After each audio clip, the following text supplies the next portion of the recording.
अनंतनाग लोगों की ये एक बदकिस्मती रही है। जब कभी ऐसा लगता है, और ये मैं पिछले चंद सालों के हवाले से बात कर रहा हूं, जब जब उनको लगता है कि नेशनल कॉन्फ्रेंस का पलटा भारी है या एस्टैब्लिशमेंट का कैंडिडेट जो है वो इलेक्शन हारने जा रहे हैं, तो किसी न किसी बहाने इलेक्शन को पोस्टपोन करने की कोशिश की जाती है। कुछ दिनों से हम ये खबरें सुनते आए हैं कि बीजेपी और उनके जो पार्टनर पार्टीज हैं वो एडमिनिस्ट्रेशन के साथ, इलेक्शन कमीशन के साथ मिलके दोबारा जो है इस तरह की साजिश रचाने पे सोच रहे हैं।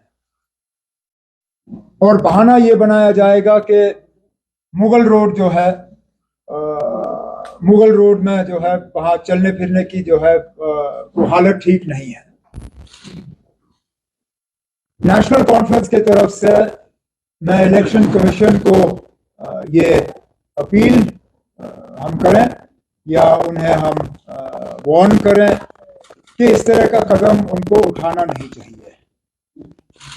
डिमांड हर पार्टी के तरफ से नहीं आई है।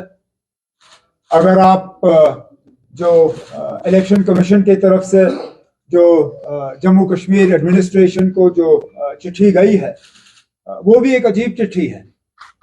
सबसे पहले तो उनमें वो लोग शामिल हैं जो इलेक्शन लड़ भी नहीं रहे।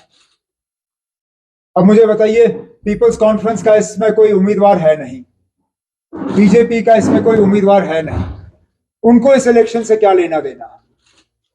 क्या वो दोबारा इस बात को साबित कर रहे हैं कि पिछली दरवाजे से वो किसी उम्मीदवार की मदद कर रहे हैं? और जब उनका इस इलेक्शन में कोई उम्मीदवार है नहीं तो उनकी राय को जो है इलेक्शन कमीशन कंसीडर क्यों कर रही है? कल को अगर मैं कोई तमिलनाडु को लेकर चिट्ठी लिखूं या केरला को लेकर चिट्ठी लिखूं या महाराष्ट्र को लेकर चिट्ठी लिखूं तो क्या इलेक्शन कमीशन उसका नोटिस लेगी? तो अगर मेरी चिट्ठियों का इन जगहों पर नोटिस नहीं लिया जाएगा तो साउथ कश्मीर, अनंतनाग, राजौरी की सीट पे उन पार्टियों का जिनका कोई उम्मीदवार नहीं है उसका नोटिस क्यों लिया जा रहा है? और फिर इस लिस्ट को बड़ा चढ़ा के पेश करने के लिए एक पार्टी का दो बार जिक्र होता है, एक पार्टी के सदर के नाम के लिहाज से और उसके बाद सिर्फ पार्टी के लिहाज से। तो अगर आप इन को निकालने का काम करें तो इसमें चंद ही तो नाम बचते हैं। और वैसे भी आज अगर आप देखें रास्ता खुला है, आने जाने में कोई रुकावट नहीं है। चलिए, अगर एक आध दिन बारिश पड़ भी जाती है तो इतना कोई रास्ता खोलना जो है इतना मुश्किल है नहीं। और अगर मेरे खुद के उम्मीदवार हैं, ये खुद कहते हैं कि अगर किसी वजह उनका प्रोग्राम जो है मुगल रोड से नहीं होता तो इनको कोई परेशानी नहीं है, ये रियासी से होते हुए इलाके में पहुंच के वहां अपना कैंपेन का शेड्यूल जो है वो चालू रखेंगे। तो इलेक्शन कमीशन जो है उनका फर्ज बनता है कि वो हर पार्टी जो है उनकी व्यूज को कंसिडरेशन में लाएं।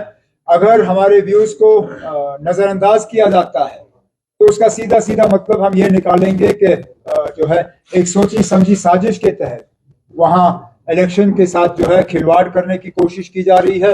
और ये चीज जो है लोग इसको बहुत इसका जो मायने निकलेगा वो अच्छा नहीं होगा।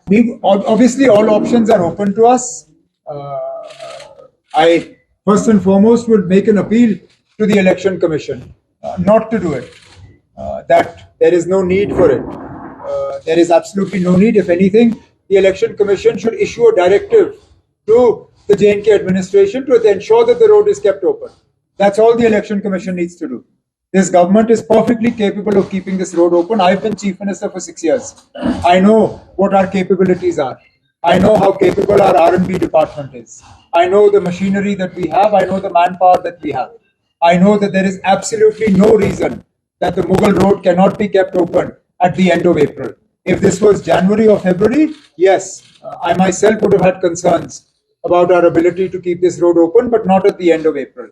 That said, if the election commission chooses to ignore what we are saying, then we will consider the option of going to court as well.